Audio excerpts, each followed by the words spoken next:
ഇന്നലെ വരെയുള്ള സമയത്ത് രോഗമാണെങ്കിലും നിങ്ങൾ വിശ്വസിക്കണം, എനിക്ക് ഒരു രോഗവും വരാൻ ദൈവം സമ്മതിക്കുകയില്ല. എന്റെ ഇടതുവശത്ത് 1000-ങ്ങളും വലതുവശത്ത് 10,000-ങ്ങളും വീണേക്കാം, എങ്കിലും നിനക്ക് ഒരു കുറവും ഒരു അനർത്ഥവും വരികയില്ല. ഇത് ഞാൻ വിശ്വസിക്കുന്നത്. എന്റെ വിശ്വാസം എന്റെ അനുഭവമാണ്, അതെന്റെ സാക്ഷ്യമായി മാറും. നല്ലത് വിശ്വസിക്കണം, ബൈബിൾ പറഞ്ഞതനുസരിച്ച് വിശ്വസിക്കണം.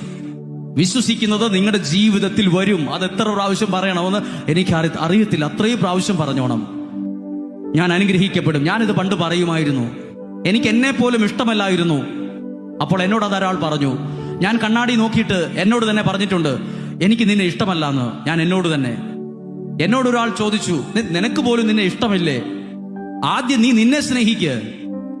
പിന്നീട് ഞാൻ പ്രാർത്ഥിച്ചപ്പോൾ എനിക്ക് ഒരാൾ വ്യക്തി മറുപടി നൽകി, നീ പോലും ഇഷ്ടപ്പെടാത്ത നിന്നെ ദൈവം ഇഷ്ടപ്പെട്ടിട്ടുള്ള കാര്യം നീ മറക്കരുത്.